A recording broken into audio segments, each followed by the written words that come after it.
Started. All right, I call this meeting of the South Washington County Telecommunications Commission, regular commission meeting to order. It is Thursday, September 22nd, 2022. We're down here in the Cottage Grove Council Chambers. Mr. Executive Director, would you go ahead and do a roll call for us? Sure. Chair James. Here. Vice Chair Bloom. Here. Treasurer Date. Here. Secretary Rom. Here. Commissioner Ingeman. Here. Thiede. Here. Downs. Here. And we have alternate Olson. Here. Attorney Bradley. Here. Myself and staff members Ann Schweisguth, Damon Price, Nikki Johnson, and Christina Bundy is cable casting. Good. So we have a quorum and to conduct business a tonight. quorum. All right, very good. All right, first item, all of us have had the agenda delivered to us. I need a motion and a second to approve tonight's agenda. Motion to approve. Second it. All right, a motion and a second. All those in favor indicate by saying aye. Aye. Anybody opposed? Good. All right, item 4, we are looking for any public comment. No one from the public is really here other than our photographer, so, and she probably doesn't want to say anything. You look marvelous. All right, so now I'll be looking for a motion and a second to approve the consent agenda for tonight. Move to approve consent. Second. Very good, motion and second. Do I, please indicate by roll, or indicate by approval? Indicate by saying aye for the consent agenda. Aye. Anybody opposed? No? All right, good. Moving on into reports. We turn it back over to Mr. Executive Director. Yes, thank you, Mr. Chair and Commission Directors. And skip over the capital projects this evening because we do have a report later on from our content manager and technology IT specialist. And so I will really spend time this evening talking about a couple things, just a couple things. First of all, the trip, the NATOA conference occurred a few weeks ago out in Denver, and I did attend that. Did want to show some slides and just kind of summarize it by letting the commission know that it was heavily focused on broadband deployment and the federal monies that are available through grants. So there's a lot of interest in what was going on in terms of learning how to apply for grants and what grants are out there, how it correlates to funding. We had a session about diversified funding because that's here to stay. There was some data shown that there's still some cord cutters out there. However, what we're experiencing here is kind of a leveling off with that because we do have a lot of growth out here. So we haven't seen it tremendously. However, there is a slow decline in PEG funding, which is an indication that we're losing subscribers year to year. I think over the last 5 years that I've been here, we've lost about 10% of our subscribership. On the production side, it was, again, heavily focused on storytelling as opposed to fact-telling because, video can be a compelling medium if it's done with storytelling, so there's still a lot of emphasis on that. One of the highlights for me was every time we have these conferences, we usually do a tour of a facility, and this time it was Denver Community Media. So I'll just run through about a half dozen slides here, kind of their entryway there, their studio there in their facility. What's really cool about what's happening with Denver Community Media is they recently moved into this renovated building that is shared with Denver Public Television as well and the public radio stations. So it's one big center. Imagine if TPT and NPR and us or SPNN were all in the same building. That's what they've done there in Denver. And what's striking about it is that all the stakeholders from the city and funding and volunteers realize that community media has its purpose, and it's different than public television. You can do more hands-on or groundwork with the community in community television that you can't really do with a PBS-style regional facility. So they're invested in keeping it in the long run. They want to keep it there side by side with the PBS affiliate. So they have their own studio. Certainly there's a ton of, they just moved in like a year ago, so everything's really great and new, lots of technology, similar to what our control room looks like.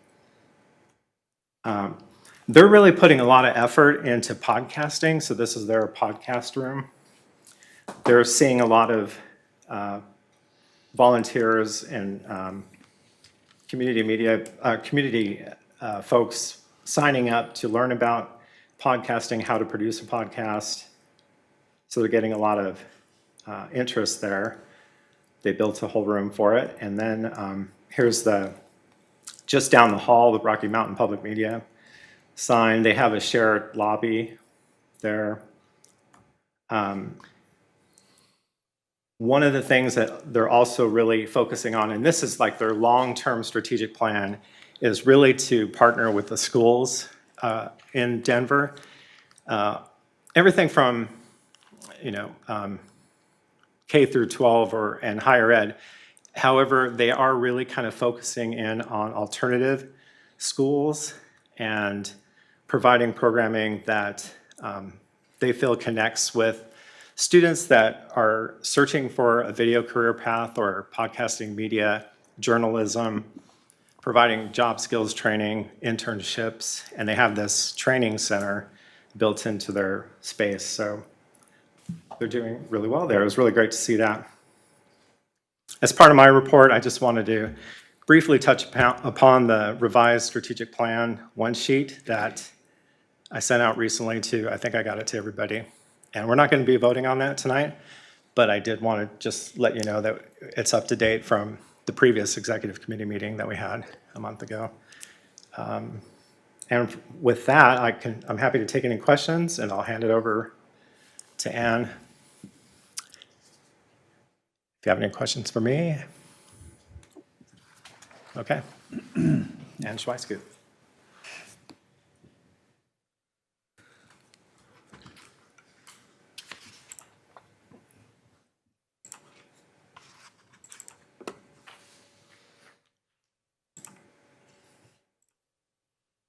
Good evening.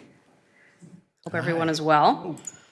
Let's start off with the greatest season of all. It's election season. So we've been working hard at candidate profiles. We invite candidates running for city, county, and state offices to come on in, do a 2.5-minute video. We invited 37 people this year, and 27 people came in. They actually just started airing today, so you can check all of them out on channel 18 or 859. You can also check them out on our website. We also teamed up with the League of Women Voters. League of Women Voters always puts on some great forums. They kind of organize everything and do the questions and moderate, and then we make sure that they get cable cast to the home viewer. Those are also available on our website and on cable channel 18 and 859. I think total we did 7 forums this year, so that's pretty good. We're going to be doing another forum in a couple of weeks with Woodbury Chamber of Commerce. So then I wanted to talk about something that kind of took over my life for several weeks. The city of Woodbury came to us late last year and they said, hey, we saw this really great video from the city of Arlington, I believe it was. And it was a Lego stop motion video about the city budget. And they said, wouldn't it be cool if we could do that for the city of Woodbury? And we said, yeah, that would be cool. So we kind of embarked on trying to make this Lego video. The picture you see here is actually half of my office was turned into the Lego stop motion studio.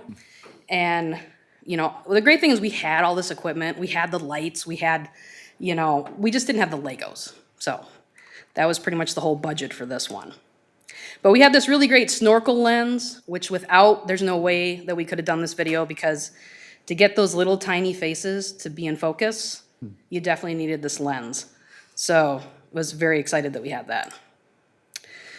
We wanted to brand the video.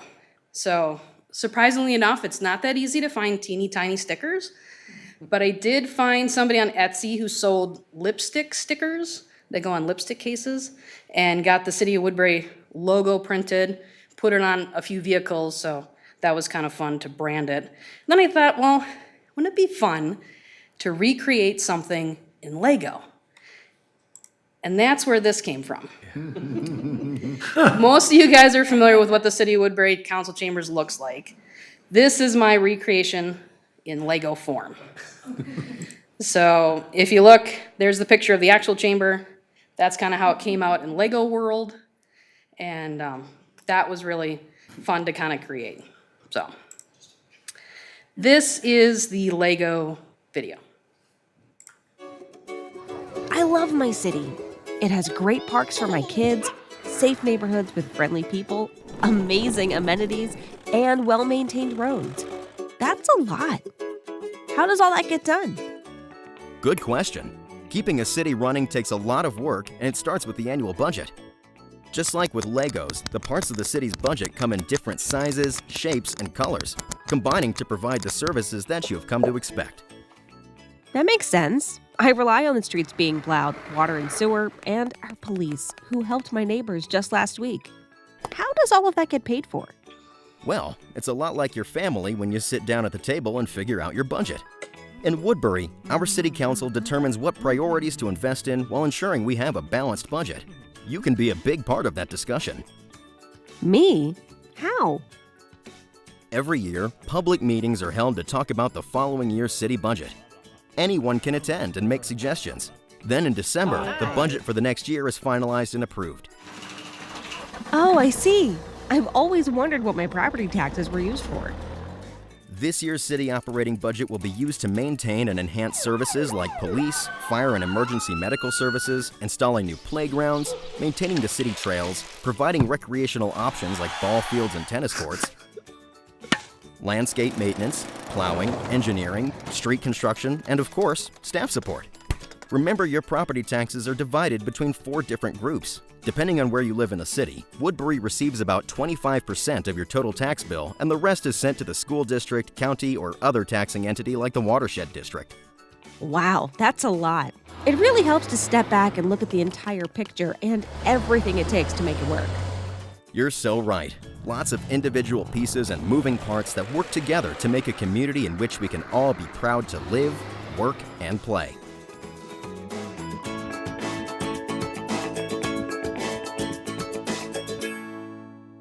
Cute. So that was Very cool. Legos. Out of curiosity, how long did it take you to actually? That's the number one question I get. I haven't actually logged, like counted up the hours, but it was a good solid month, because I've never done actually a stop motion video, so it was a learning curve as well. But that was really fun to kind of try to figure out. And then, yeah, it was literally moving. I went back to the project because people keep asking, how many images is that? And I started counting. It became so much I kind of stopped counting and just guesstimated for you, but it was over 800 images of me moving the little Legos, taking a picture, moving the little Legos like 800 times. So it took a while, but we had this really cool Dragon Frame device and software, which really helped. And it's just this little keypad that connects to your computer, and then your camera connects to your computer. And then you can hit record. And then it has what's called onion skin. So it'll show you the last frame and then how you're moving them. So you can see if you move the arm too far or the car too far. So it was really essential to get the project done. But yeah, it took a while. You officially have the coolest job ever. That was the greatest job ever. So yeah, if another city wants a Lego video, I'm all in. My kids have a lot of Legos, and you've given me some ideas, so now. There you go. There you go. And I have a camera too, so. Yeah. You can bring yours to the next meeting. Maybe you should be advertising this for our, public or other, for our private sort of, work. If somebody wants to pay for a work for hire, yeah, I'm down to build some Legos for them. Yeah. What's so cool about that is everyone can identify with it and people watch it. Versus just, if you were talking about it or anyone was talking about it, everyone would, falling asleep. But the fact that you use Legos, in my opinion, gives attention to it. Very, very good. Sure. Thank you very much. That is all I have for you tonight, unless you have any other questions. Did you step on the Legos that night? I'll tell you a story, because to make the Legos, the camera move to and from the Legos, I didn't move the camera, I moved the Legos. So I put them on this big, what's called an apple box, which is kind of a heavy wooden box. And it was around the last scene, and I was pushing the Legos away from the camera, and they fell off the table. And it was the big house. And the Legos fell down, and the apple box completely destroyed the house. So I said, okay. So then I changed how the last frame looked, but it was fine. At least it was the end of the project. So yeah, Big house went down. I rebuilt it after the project, so it's all good. All right, thank you. Very cool.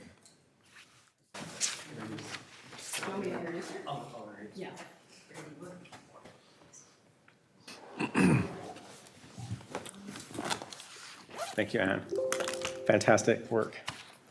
I'd like to introduce our newest team member, Nikki Johnson, and she's joining the video production team as a government producer.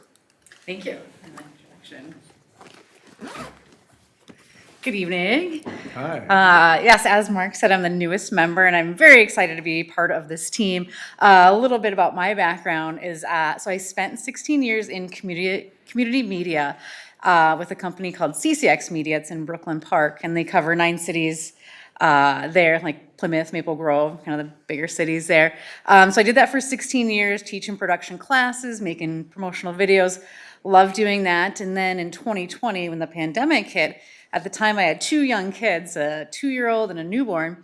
And so it was just we just decided that I would stay home. And so I did that for 1.5 years and loved spending that time with my kids. And then about when things kind of started to turn back a little bit normal, went back to work, and I got a job with Channel 5. And so I ran audio for shows Twin Cities Live and all the evening newscasts. And I enjoyed my time there, but what I missed was I was strictly audio there. And I'm come from a video world, and so creating content, I really missed that. And so when I saw this opportunity pop up, I was like, this is perfect for me. This is exactly what I love to do and work with the community. And so I'm so fortunate to have been hired here with this great team. And one of the first videos that I remember, actually, Ann, before I even started, emailed me and said, I have this project for you. This lady had a cardiac arrest in the Menards in Cottage Grove. And I think the statistic from like the American Heart Association is like you have an 8% chance of survival outside of a hospital. And so she survived, and it was a really cool story that I got to tell. And so I'm going to show that video here. Oh.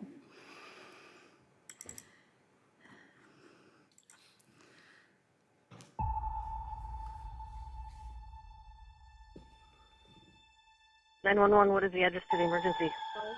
9000 East Point Douglas Road. We have a woman that is potentially having a heart attack. She's turning blue. Okay, is she breathing? I don't believe so, ma'am. Are you at the Menard? Yes, ma'am. We need somebody here right away. And I turned and I looked, and her head was tipped forward, and she was heading for the floor. I'm going to walk you through CPR, okay? Do you know how to do CPR? No, ma'am.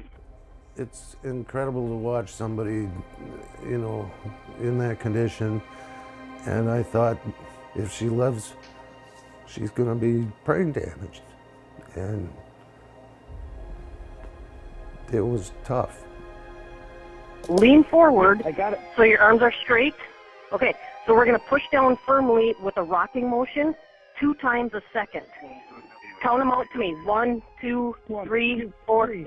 Okay, 5, make sure you keep your hands on her chest. 9, 10, 11, 12. And let it spring back. Yep, keep going. 17, 18, 19. Yell for somebody to get the AED that's in the store. Menard should have an AED, so tell somebody to get the AED. I don't have an AED. Okay, keep going with chest compressions. Keep going. They're going to be there shortly. They're going to be there real shortly. I have one. 5, 6, 7. You're doing great. Keep going. We're thankful to the local fire and police department. They were here within minutes.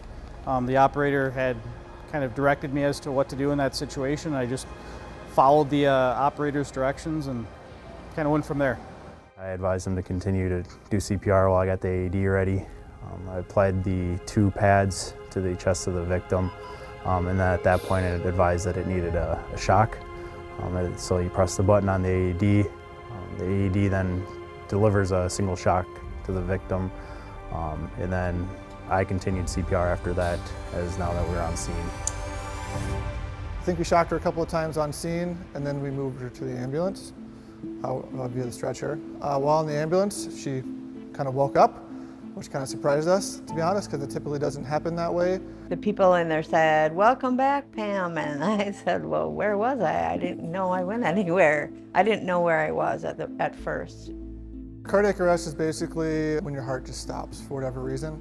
It could be like you're having a heart attack, like there's a blockage in your arteries of your heart. It could be some sort of like deadly arrhythmia. Person doesn't have compressions, air, or blood circulating. They have a few minutes before temporary brain damage can start to occur. They responded almost immediately, and it was crazy how fast everything went. Before I knew it, she was in the ambulance and getting whisked away. So it is 8% chance of survival out of hospital. So pretty much 8% chance for her. But in Cottage Grove, we have a 3 times higher survivability rate. So for her in Cottage Grove, it's like a 21% chance. Police officers do CPR, and they all have AEDs. So. And I will say that if you are going to get sick or something's going to happen, it's Cottage Grove where you want to be, because our people are quick. They get to the scene fast. We have some record times in the state, and we have great people that get involved. So fast CPR is really key to saving these people's lives, to continue to kind of push that blood through their body. They absolutely 100% played a role in saving her life. I would do it again in a heartbeat, no question about it. I thanked him. Thank you. I kept saying thank you. I didn't know what else to say, but thank you. And you saved my life. I'm forever in your debt. And he just said, "That's my job. That's what I'm here for." So I believe that's what he was there for. And she's our miracle.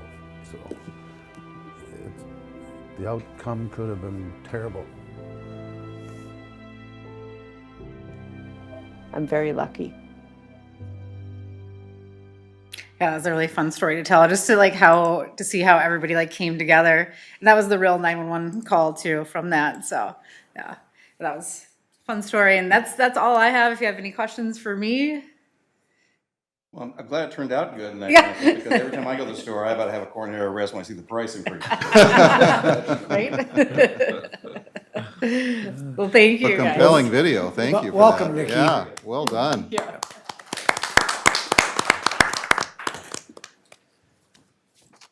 Now I'll hand it over to our IT specialist, Damon Price, who unfortunately wasn't able to do his proper introduction to the group. We didn't have a quorum that night when we were introducing Damon, so here, happy belated introduction. Damon Price. Well, good evening, guys. Thanks for having me. Boy, those are some tough acts to follow, huh? Yeah. So I've just got our technology update here, and I have a little presentation from our Newport City Hall, which we just completed, the AV install over there.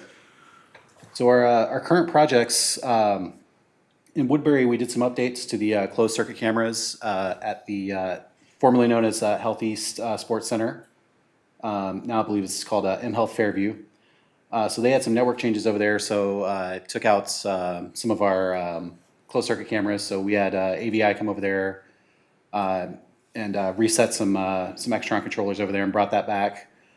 We've started a conversation about replacing that system with something a little more up to date. It is a couple of years old now. At Public Works in Woodbury, we recycled an old Barco unit into their Carver conference room. So now they have wireless connectivity in there. And it kind of brings it in line with a lot of the other city conference rooms that are using that Barco type unit. At Cottage Grove, we replaced the monitor that was put into the police department to watch the surveillance around the cities. Lonnie and I ended up hanging the monitor in there and got the old one sent back. We've also been in talks for the new Glacial Valley Park. And it's going to be similar to the Ojibwe Park that's in Woodbury. In Newport, the new city hall is open for business. All the AV is installed, and we have had 3 meetings live from the chambers. We're still working out some kinks with the broadcast pick switcher and the camera control, but we've still been able to have meetings, but we're going back and forth with the vendor and the manufacturer there. So hopefully we'll have that squared away in a week or 2 here. Then St. Paul Park, we've got the equipment purchased for the community room update at City Hall. We're just waiting on their maintenance staff to hang a backer board, install some electrical outlets. And once that's complete, we'll hang the monitor. We have a barcode, and I think we're going to run a feed from the control room in there too. So nothing too complicated there. At our office, we had our new playback system installed. We've had closed captioning working on channel 18. We're having some issues with our other channels with channel 16. We're getting to the bottom of that. We might have to do some infrastructure replacement there. We have some older synchronization units that we think are interfering with the closed caption signals. We've also been researching a shared media storage management system, which will give our editors the ability to work on projects simultaneously. And, basically, instead of having to share things back and forth and have different, several copies of a project, people can work on it simultaneously. And we actually did the network upgrades to support that system last year too. So that's something that they've been looking at for a while now. We're trying to get it narrowed down. And then I have a little presentation from Newport here, so you guys can see what the new place looks like. So here's the lobby when you walk in. That's one of our displays there, so that the city staff can show people things on a display if they, want to see some paperwork or some permits or something.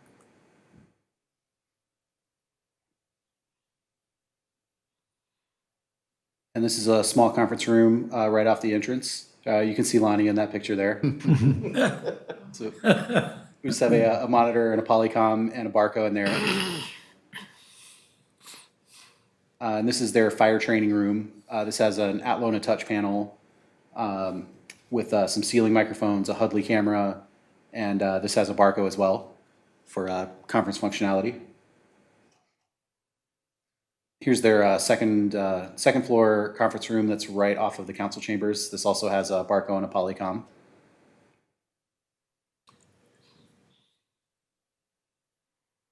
And here are their new chambers. We have displays and cameras, microphones, pretty similar to in here. And there's our new control room.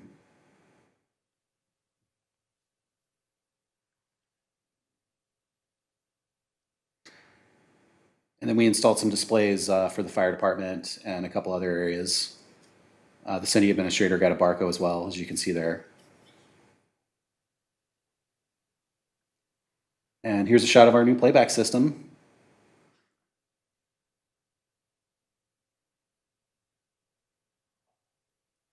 All right, and that's all I have. Do you guys have any questions? Looks pretty nice. Probably don't know how to react over there. Yeah. We got a tour of it. Damon and Lonnie gave us a tour, so it was nice to see.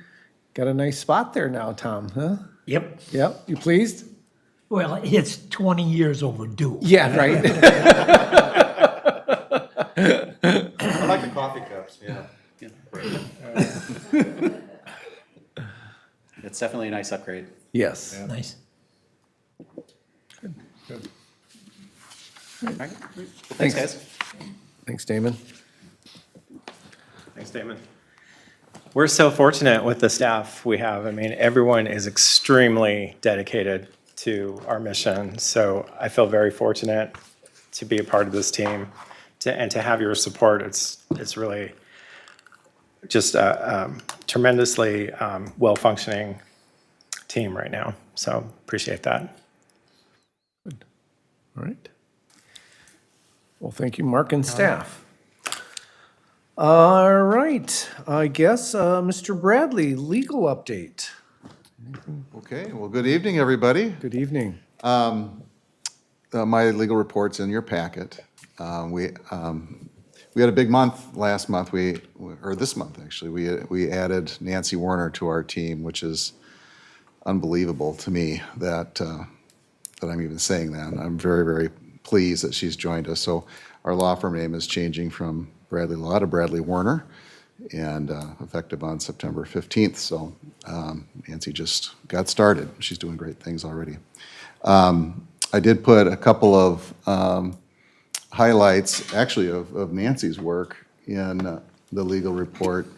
As general counsel for NATOA, she filed ex parte comments on the 621 order, which this organization participated in the initial comments in the 621 proceeding, and then the subsequent appeal to the Sixth Circuit Court of Appeals. There's still work to be done on that docket, and she recently filed on behalf of local governments. She also filed in a poll attachment proceeding, so it's kind of a nice additional set of skills that she brings to our municipal telecom team, as she has a lot of experience with poll attachments and wireless issues, which will be great for our clients to have that resource. A reminder that the League of Minnesota Cities is pretty much wrapping up their legislative policy process now, but as you can also see in the legal report, there's some information about how streaming video subscriptions are continuing to increase. And as Mark mentioned, while we have a lot of growth still in Woodbury and Cottage Grove, which is kind of keeping our franchise fees fairly static, the PEG fees are dipping because it's on a per subscriber per month basis. And so that, as Mark said, has been declining over time. And so when you do have an opportunity to visit with folks that are at the league, or your city council members, mayors, city managers, let them know that could be a priority for local governments when that revenue that affects all cities across the state is declining, and it funds a lot of different things, like this organization for one, but sometimes many other things, like your communications departments in part, and other things. So just keep that in mind as you go forward. And then lastly, cable franchise renewal is not on your legal report, but thought I would mention that that's still in process. Mark met with somebody from Comcast, and they indicated that they'd be presenting something to him. That was 2 or 3 months ago. In June. A Comcast representative came to our last meeting and said something would be forthcoming. And we still haven't received anything from Comcast. And I did reach out to Comcast at the end of August, I believe. So a month ago now. And we haven't gotten any response yet. So Mark and I will be getting together here, maybe not this week, but next week for sure, and doing something with Comcast to get discussions moving. So that's my report. I'm happy to answer any questions. Sure. So just out of curiosity, what's your gut feeling? Are they procrastinating? Well, it's concerning that they're not responding and keeping the process going. So we are concerned about that, and we'll let them know that we're concerned about that. They probably don't want to get, actually don't want to get into a long-term contract with the way the market's going, maybe, or? Yeah, I know. They need you know what? They need a franchise to do business in this area and any area. And their franchise has expired, and it needs to be, either renewed or acted upon. What courses of action do we have to speed up the process? Well, we'll share. We'll do some more talking with Comcast first, and we'll talk about What other kind of alternatives matches do you later. need? What kind of matches do you need? We'll talk to the executive committee, and if we need a more forceful action, we'll request it through the executive committee and through this body. But thank you for that support. I appreciate it. I wondered if the status of the FCC being kind of hung the way it is with only 4 members, is there some reason that they're waiting to see what happens there? No, I don't think so. I mean, the Sixth Circuit ruled on that case, and there is some work to be done at the FCC, and it's hard right now because it still is a 2-2 FCC. I am hearing a rumor that there may be something in the works for the commissioner, the 5th commissioner to be appointed. But I don't know. Yeah, Chair, I don't think that they're waiting for the FCC to act. I can add too that there has been a couple franchises renewed in the metro area over the last year or two. So some deals have been done. It took them a while too. One of the organizations, it was a 7-year process, but we're about 4 years since we started ours now. It was a long and very contentious process in that one, and changed very, significantly? very expensive process. No. Okay. Thanks. Well, and congratulations on landing Nancy, I guess, and your team there. That was a win. It was, thank Right. you. And you've been to the NATOA conferences, so you know. I know who she is. exactly- I haven't met her in person, so I don't know if the commission will have a chance to meet her in person at some point? Or at least at the Bradley I'm Christmas guessing- party, right? She's got to be there at the Bradley Christmas party. I've already explained that to her. Right? Okay. That was part of the deal. That's part of the deal. Yeah. Okay. That's All right. coming up, yeah. So if not But it's a before, big deal, thank you. And boy, I'm just still kind of shaking my head in disbelief that it's happened, but who came up with the brainchild or even pitching the idea? Was that you? maybe. Yeah, for sure it was. Yeah. Yeah. I think for I sure let it was. out an audible gasp when I found out. I was like, It's a big deal. Yeah. Right. Thank you. All right. Well, thank you. Moving on to unfinished business. A couple of policies, or a policy and then an ordinance that we've reviewed multiple times. First, starting with the credit card policy. So everybody in their packet should have the redlined, marked up credit card policy as, with the changes that really between Mark and Mike Bradley came up with the kind of the legal changes for the credit card policy. So I know we've reviewed it at the executive committee, and so we were good at the last executive committee with pushing this forward to formal approval, so. It was, and Chair, we did make just a couple of small edits that I think it's in front of you now. And so that's the red line change. So that's a red line change from the executive committee.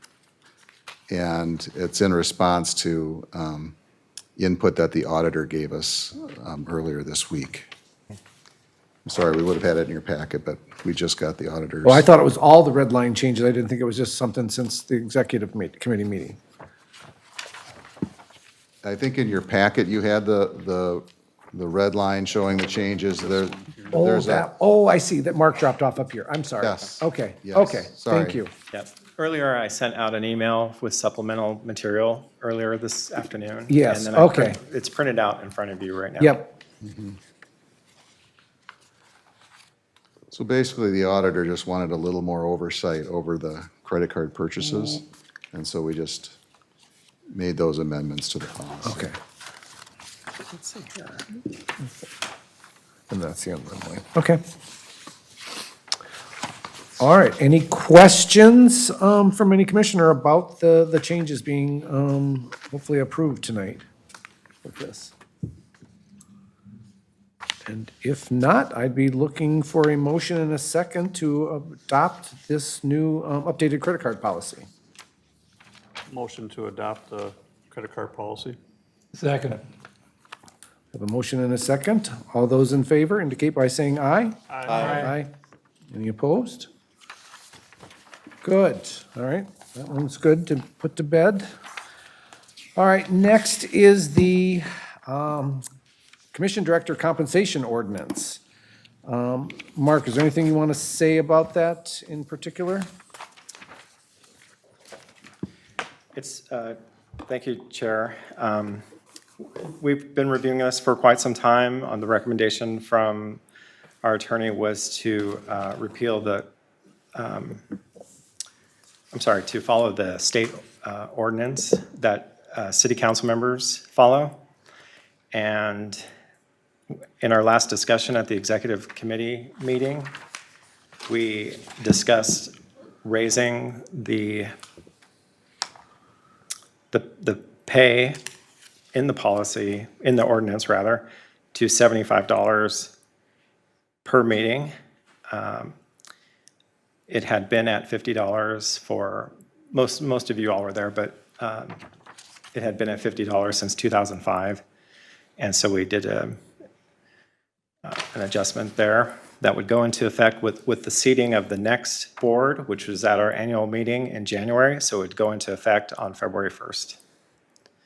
And then I'll hand it over to Mike. Sure, and thank you, Mr. Chair and Mark.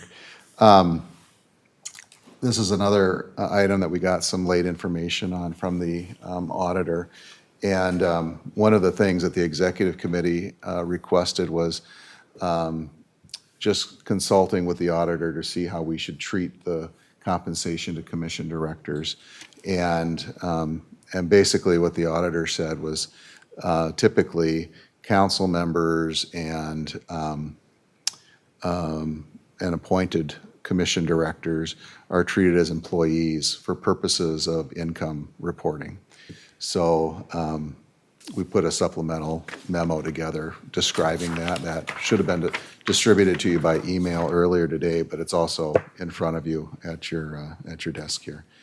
And we reviewed that information from the auditor. We did our own research, and based on the federal tax rules, and there's not a whole lot in Minnesota law, like case law, addressing this, but we think that it makes sense to just do as the auditor suggested and just treat the compensation as income, and you would be considered employees for tax reporting purposes. Chair? Go ahead, Dave. Is that, what kind of additional administrative activity is that going to require? Well, Mark probably knows that more than anybody. I'm guessing that it would be run maybe through payroll or something like that. And you have a professional bookkeeper that helps with that, so I would think that. We'd issue a 1099, probably. Probably a W-2. Or W-2, rather, yeah. That would be my guess. So I had a few questions about this. So when you explored this, did you find out how the county handles its committees? Some of the committees for the county receive per diems. I don't know if all of them do. Are they also treated like employees? What we did is we checked with all of the cities to see if any of their commission directors received compensation. And so, for example, the planning commissions, et cetera. None of the cities, I think with the exception of maybe Newport, had a provision that allowed compensation. So, for example, in Woodbury, the commission directors all serve without compensation.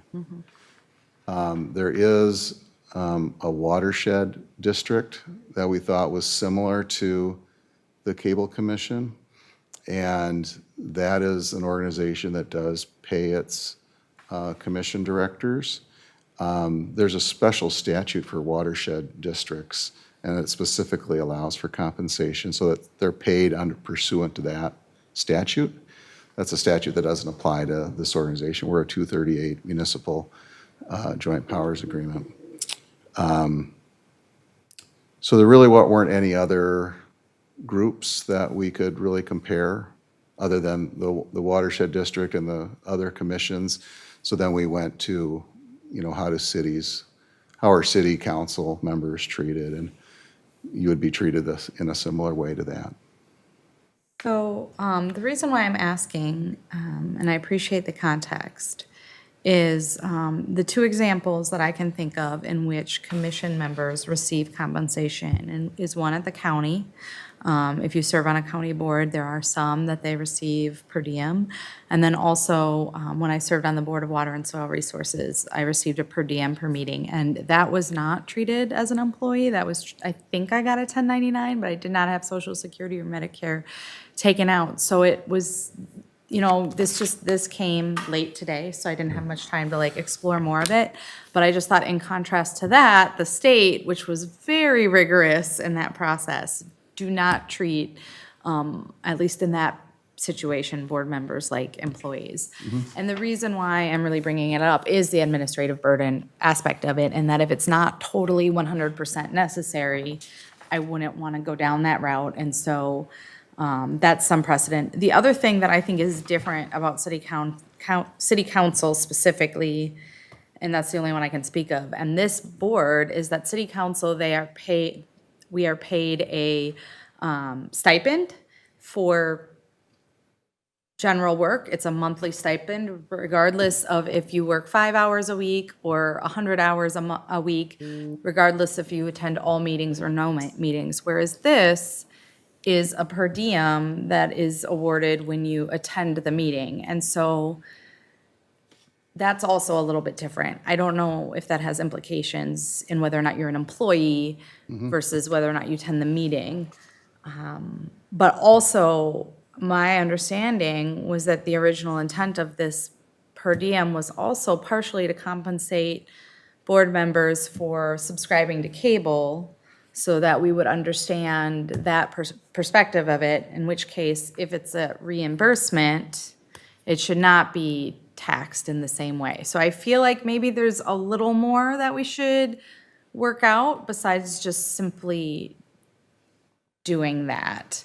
I don't have a strong opinion about it, so if everyone else is comfortable, we can move on, but I just feel like there's a little bit more maybe to work through or explore regarding the tax part of it. Again, because of the administrative burden part of it, but also because I want to make sure that we're being treated fairly for the type of work that this is, which is a monthly meeting and potentially. So if that does become the requirement and subscribing to cable is really important as part of our job, then that might have to be an extra reimbursement submittal or something, or we need to rethink whether or not that's part of the compensation.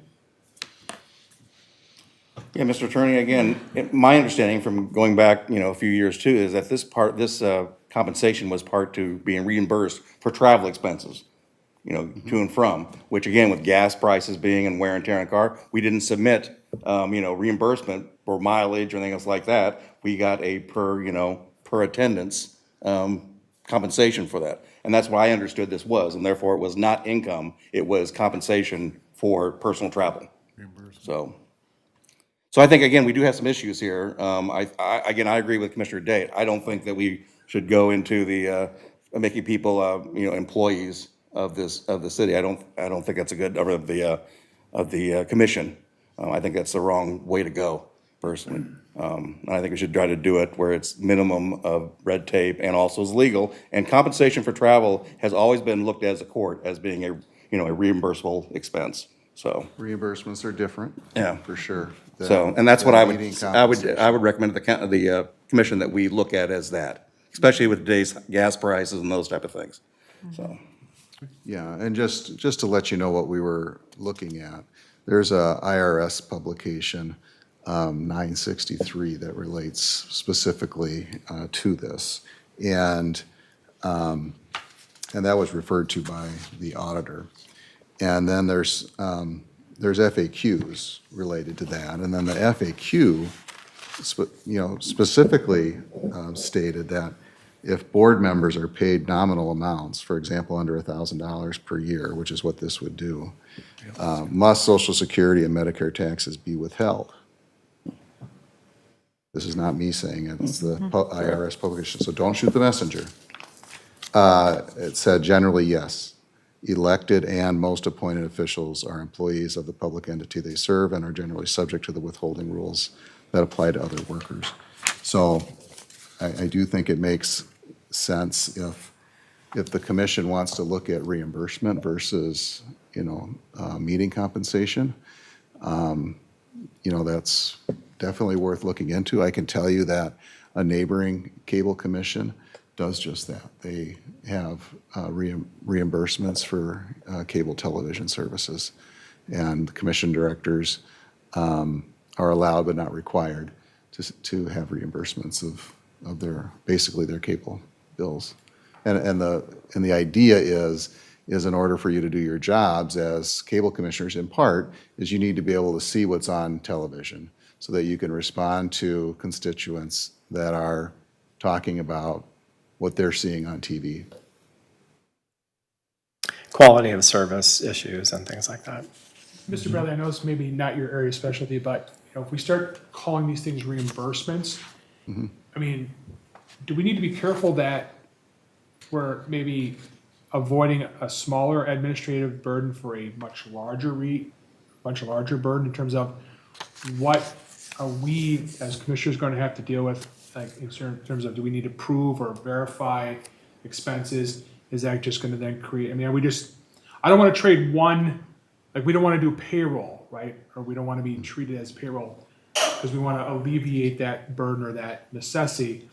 But if we say we're going to do reimbursements, are we just trading one set of administrative duties for another set of administrative duties? And and how much responsibility is it going to put on us in terms of getting reimbursed versus what it's going to be required of us to say just to be employees? So, maybe the other question is, if we go down this reimbursement model, what does that mean to us as commissioners, and what does that mean to the executive director and staff there in terms of reporting requirements or proof requirements? Thank you, and Chair and members. I think it's probably mostly a question for Mark probably than me as far as what the administrative work is. But from a legal standpoint, there's a difference between compensation and reimbursements. So all you have to do is tell me what you want. Yeah, and payroll is running the payroll, and taxes is really the administrative on my end.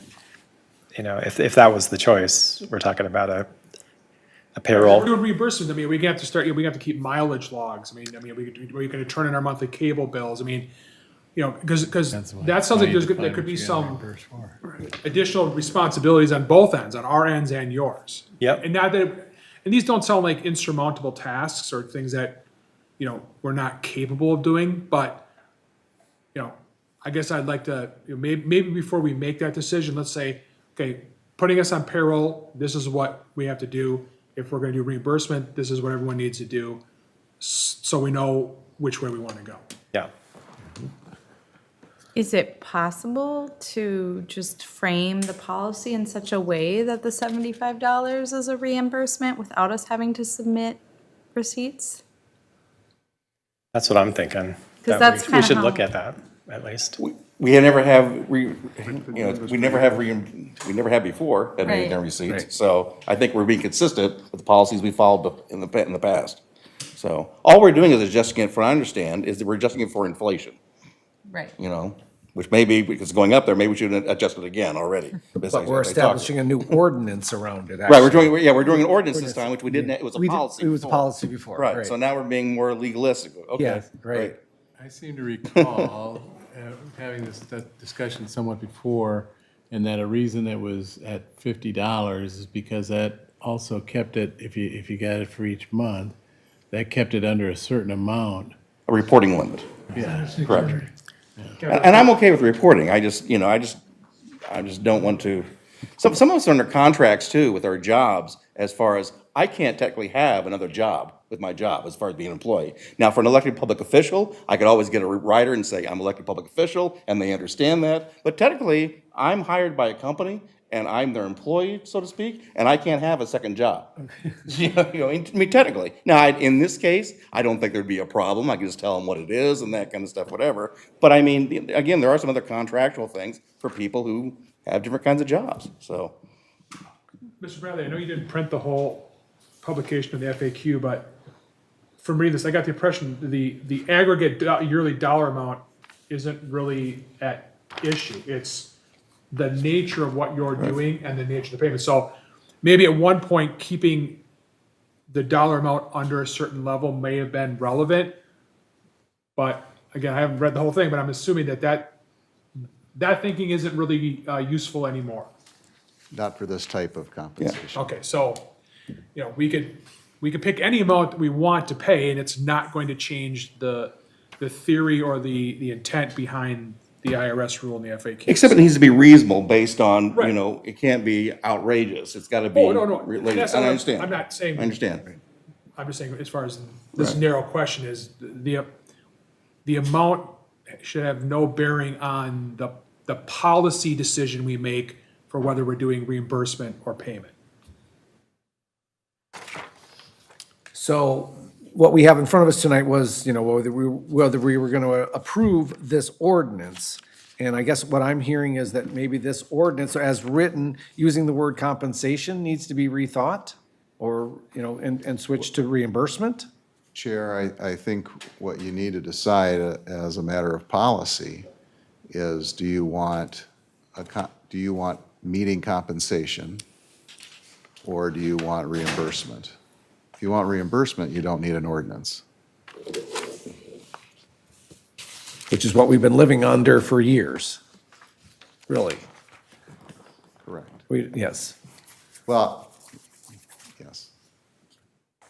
I guess I would maybe move that we actually look at what would be involved in calling it reimbursement and what other words we have to put with that, and then have it brought back to look at, probably by the executive committee, and then ultimately get it shaped there and then bring it back to the full commission. Yeah, I think you're suggesting, Chair, that we table the. Table this, that's the what I'm matter getting. to the next meeting, perhaps. Right. And then in the meantime, at the executive committee, we can have a conversation about that policy decision on what the executive committee wants to recommend as far as moving forward with an ordinance versus. We need a second to table that, or not? I think we're Move to table?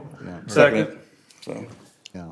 All those in favor indicate by saying aye. Aye. All right, passes. All right, we will table that for further discussion then. Well, we got one of the two things done. All right. Thank you. It's progress. It's a little bit of progress at least, yeah. All right, moving on. New business is the 2023 draft budget review. Mark, Executive Director Mark Martinez has put together a first pass draft for the full commission to kind of review. And I'll let Mark kind of highlight what he wants to highlight with that, based on his comments in the packet. Thank you, Mr. Chair. I have a revision draft budget in front of you this evening, Commission Directors, to consider, and looking for your feedback. As you may have seen, we will be voting on this budget at our December meeting. And so we'll go to the Executive Committee first and then back in a final format to you in a couple months. Really, the two areas I'd like to point out to you this evening is revenue is pretty much consistent with last year. I did bring down the PEG fees a bit because we have been seeing that, as mentioned before, slight decline in PEG fees. So that is about 10% less than budgeting conservatively for a continued loss of subscribers. Most of the expenses are pretty consistent. I tried to cut back in some areas that we really haven't done a lot of work in over the last year or two, and increased some other areas as well.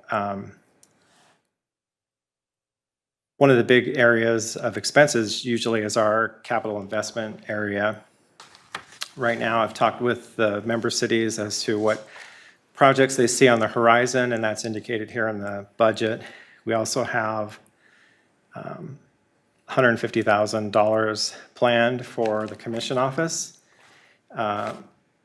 We do have some flexibility there. As Ann had mentioned, as Damon had mentioned, that we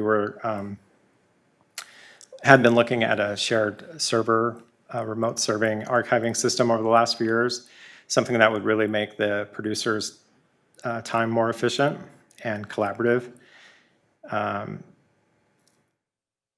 We've left it in the budget for now.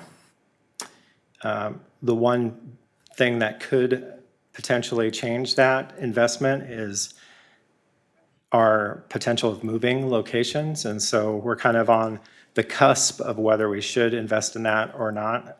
So we do have a little bit of wiggle room. With your approval, we could move forward with that, and it's something that we could move with us to a new location should we move in a couple of years. Other than that, I don't see anything, any of the numbers really changing for capital investments. Moving on to payroll. I have included the potential of adding a 1.5 FTE to the budget. Been in conversation with City of Woodbury and Cottage Grove primarily about adding a digital media person. I think it's something, and a lot of other organizations have moved in this direction. We haven't really invested or been intentional about our social media presence. I think there's a lot more work we could do there. There's a lot of opportunities we're missing because we just really don't have the capacity to really fully work in that area. I think it's a huge upside in collaboration with the member cities too that position could have. It would be different than a government producer position or a technology position, still creating media, but in a different way, primarily a live presence, on-camera presence, very similar to what you would see on TV news. However, this would just be reporting on activities or events or newsletter items that the cities produce. It's an extension of their communications team. Bringing it live to social media is really would be the primary focus of this position. I've been working with Jason at Woodbury and Cottage Grove just recently hired a new communications manager. So the earliest this position would even be probably filled would be mid-year. And that's because communications is really important, right? And so both cities, both of those cities are going through processes right now where they're not able to really give me the kind of feedback I need really to see if this is a valuable position to the member cities. It had been in previous conversations. This position actually started with a communications conversation with the communications manager from Cottage Grove a couple of years ago. And some things still need to work its way out with that. But I wanted to put it in the budget so you could see the numbers, so you could see what it looks like, so you can envision that potential growth for us in the future, whether it's this year or partial next year, rather, or 2024. I have the part-time admin position in there. I've had conversations like during my performance review and with my one-on-one conversations that I definitely need help in some areas. However, I had committed to the executive committee that there were some efficiencies I could still work on, primarily in billing and working with our bookkeeper who used to be in person prior to the pandemic and has now gone virtually remote.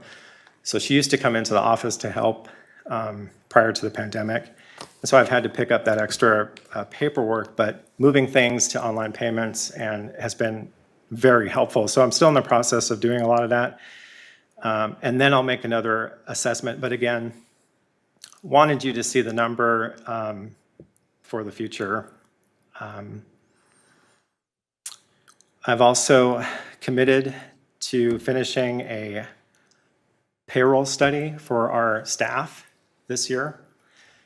We as a commission recently participated in a metro-wide pay study across all the joint powers agreements, commissions, and some of the bigger cities, and looking at positions and pay compensation rather. And so I'm in the process of looking at that. We currently don't have pay bands, for example, for our positions, so I'd like to create that before the end of the year. That, other than the COLA, is any adjustments within that process are not reflected in there as of yet. That's really a priority for me, is to get that pay study done. I've been met with the HR committee before the last executive committee meeting, and so we'll bring them back to look at that again in October. And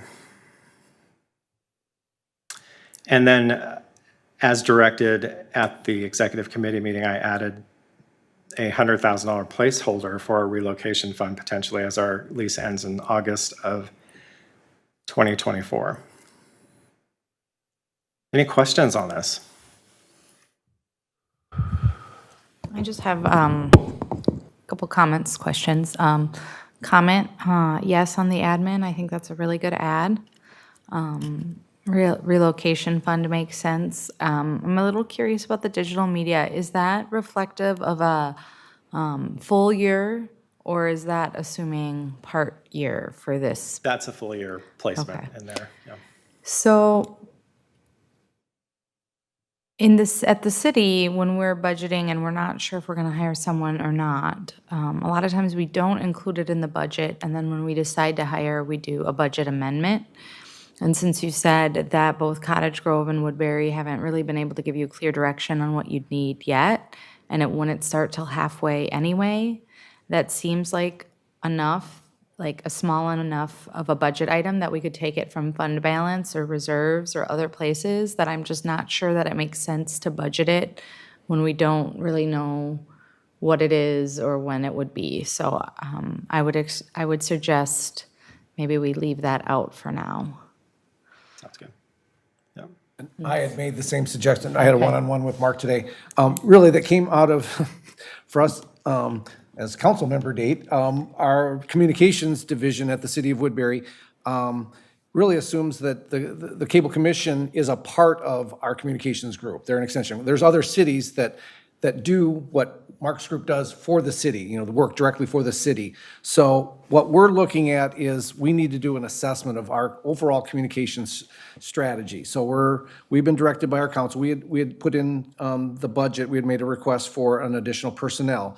And the feedback we'd gotten from our council was, no, you really need to do a little bit more justification by doing really an assessment of where you are today, what is your capability today, how do you compare to other cities' communication capabilities, and then develop a longer-term strategic plan for where do you want that communication group to grow in the next 3 to 5 years. What does communications look like looking out there on the horizon? So we've decided that's what we're going to do. We're going to step back, do an assessment, hire an outside consultant to help us do an assessment, and folks from Mark's staff, Mark and Mark's staff will be a part of that process of assessing what we do today, what's internal, what's external, and how is it paid for and whatnot. So we're really at that point, and that was my feedback to Mark, is that we're not in a position to be able to provide that feedback on what do we need more additionally from you. I mean, conceptually, we're in support of this, but we're not ready to really pull the trigger on saying, yeah, that's what we need, and here's what we'd like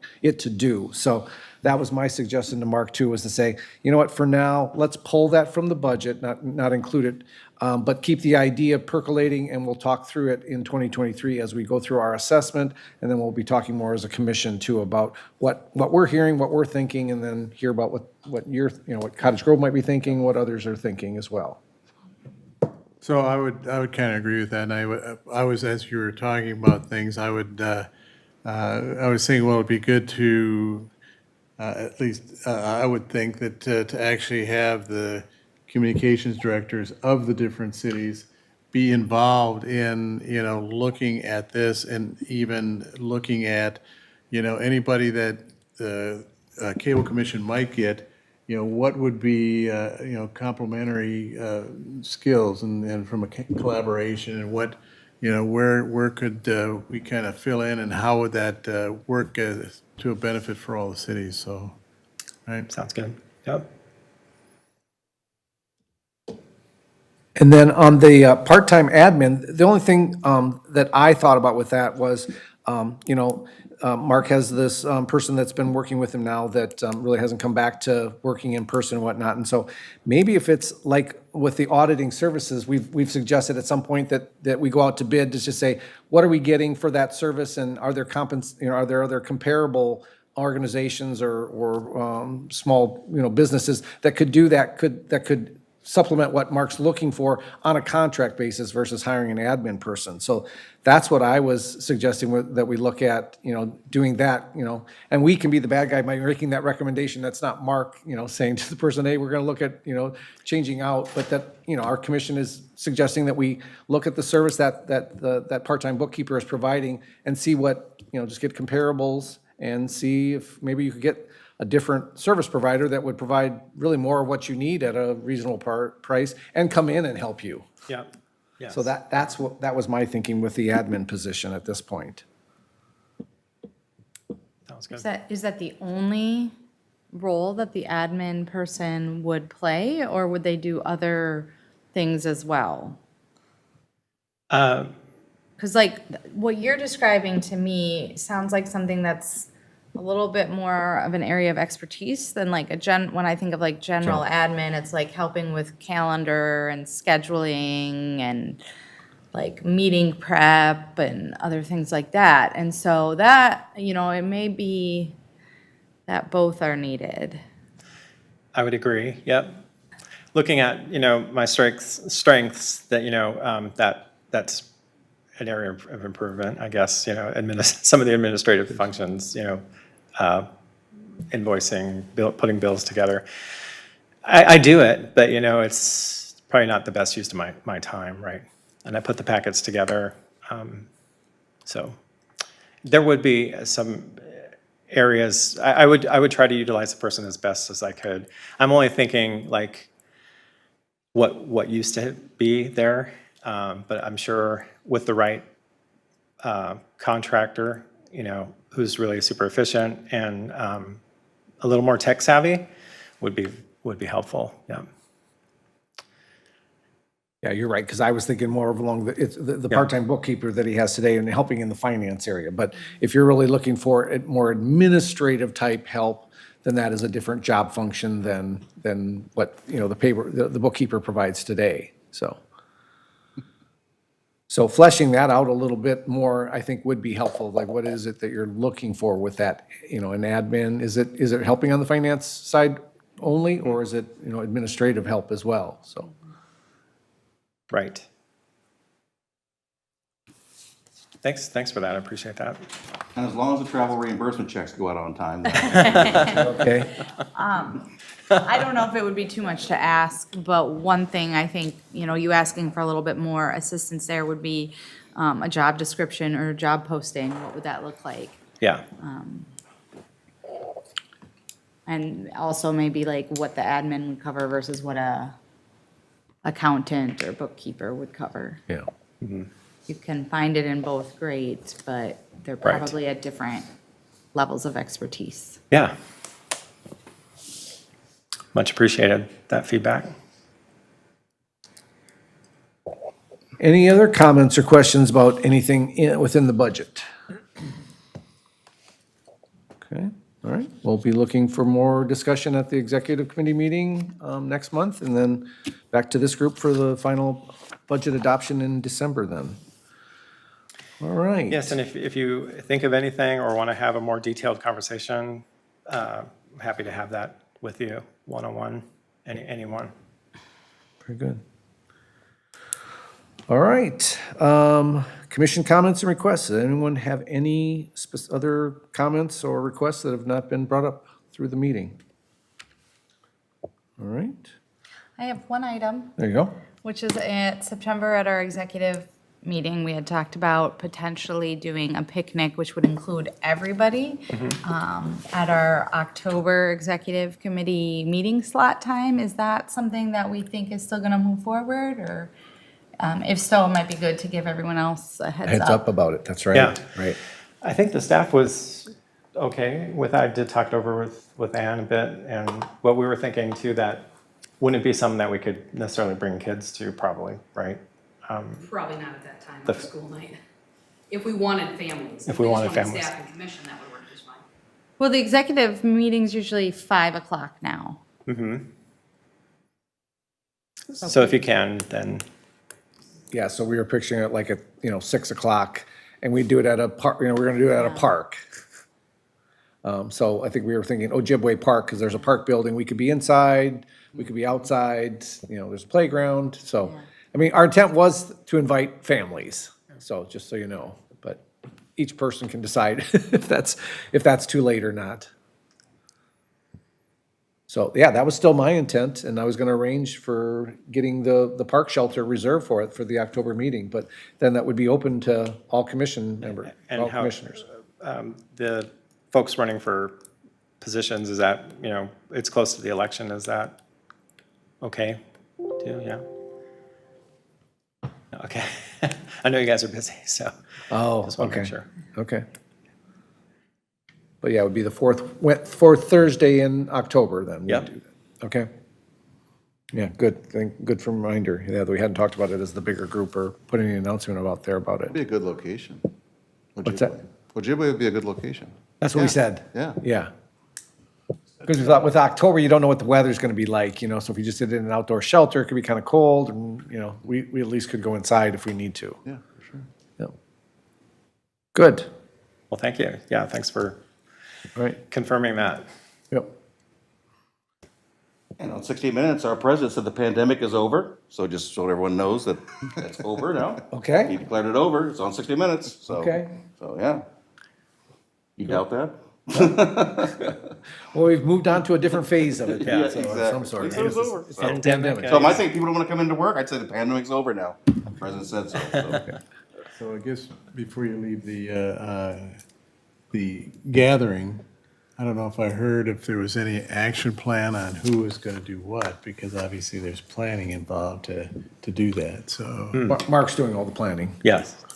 Okay. it's That's all- why I need the all on your administrative help. shoulders. Nominate Dave. All in favor, say aye. Right, right. I bring all the pizza too. Are you so- nominating yourself for the planning committee? It's just that I was sitting here and I kind of, it's one of the things that you always want to make sure that there's somebody that has the baton that's gonna do something, and I didn't really know exactly who would be doing that. I'm less worried about the baton, I'm more worried about the checkbook, right? He's got the checkbook, so that. Yeah. Yeah, so you'll have to get notice out or an email out to everybody about that when the specifics then. Okay. Okay? Yeah, I'll take care of everything. Please just show up if you can make it. All right, I'd be looking for a motion and second to adjourn. Motion to adjourn. Second. All those in favor? Aye. All right, we're adjourned.